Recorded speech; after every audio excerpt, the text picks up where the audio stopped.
નમસ્કાર મિત્રો, જો તમે જીપીએસસી ક્લાસ 1 કે 2 ની પરીક્ષા આપી છે અને ફાઇનલ રિઝલ્ટમાં થોડા માર્ક્સ માટે રહી ગયા છો અથવા વેઇટિંગ લિસ્ટમાં છો તો આ વિડિયો તમારા માટે ખૂબ જ મહત્વનો છે।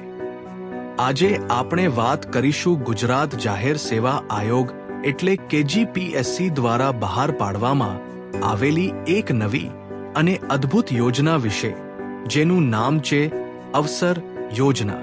આ યોજના શું છે, તેનો લાભ કોને મળશે અને કેવી રીતે અરજી કરવી, એ બધું જ આપણે આગામી 4 મિનિટમાં સરળ ભાષામાં સમજીશું। તો વિડિયોને લાસ્ટ સુધી જરૂર જોજો। સૌથી પહેલો સવાલ, આ યોજના કોના માટે છે? મિત્રો, જે ઉમેદવારોએ છેલ્લા 5 વર્ષમાં જીપીએસસી વર્ગ 1 અને વર્ગ 2 ની પરીક્ષા આપી હોય અને તેઓ આખરી પરિણામમાં અસફળ રહ્યા હોય, એટલે કે ફાઇનલ સિલેક્શન ન થયું હોય, અથવા તો પ્રતીક્ષાયાદી એટલે કે વેટિંગ લિસ્ટમાં જેમનો સમાવેશ થયો હોય, તેવા તમામ ઉમેદવારો આ યોજનાનો લાભ લઈ શકે છે। સરકારનો ઉદ્દેશ્ય એ છે કે જે તેજસ્વી ઉમેદવારો થોડા માર્ક્સ માટે રહી ગયા છે, તેમની મહેનત બેકાર ન જાય અને તેમને અન્ય જગ્યાએ નોકરીની તકો મળી રહે। હવે સમજીએ કે આ પ્લેટફોર્મ કામ કેવી રીતે કરશે। આ એક એવું પ્લેટફોર્મ છે જ્યાં જીપીએસસી તમારી વિગતો જેવી કે તમારું નામ, મોબાઈલ નંબર, ઈમેલ આઈડી અને શૈક્ષણિક લાયકાત સેવ રાખશે।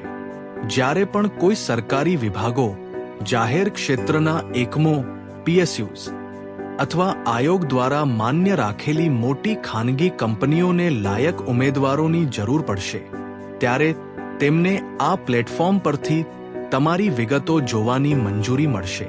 એટલે કે કંપનીઓ સીધો તમારો સંપર્ક કરી શકશે। જો કે આમાં ડેટા સેફટીનું પૂરું ધ્યાન રાખવામાં આવ્યું છે અને જે તે સંસ્થાની જ જવાબદારી રહેશે। તો આનો લાભ લેવા માટે તમારે શું કરવું પડશે? સૌથી મહત્વની વાત એ છે કે આમાં તમારી પૂર્વ સંમતિ, કેન્ડિડેટ કન્સેન્ટ ખૂબ જરૂરી છે।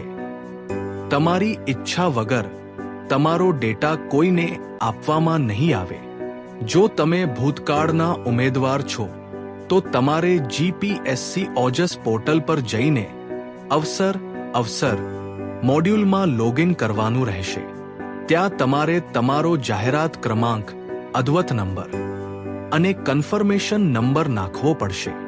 જો તમે કન્ફર્મેશન નંબર ભૂલી ગયા છો તો તેને મેળવવાની ઓપ્શન પણ ત્યાં છે।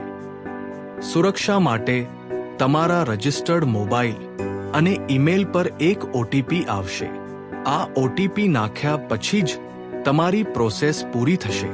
અને હા, ભવિષ્યમાં આવનારી નવી પરીક્ષાઓ માટે તમે ફોર્મ ભરતી વખતે જ આ અંગે ઓનલાઈન સંમતિ આપી શકશો।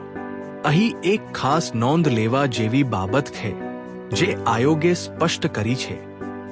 જીપીએસસી આખી પ્રક્રિયામાં માત્ર એક મીડિયમ તરીકે કામ કરે છે।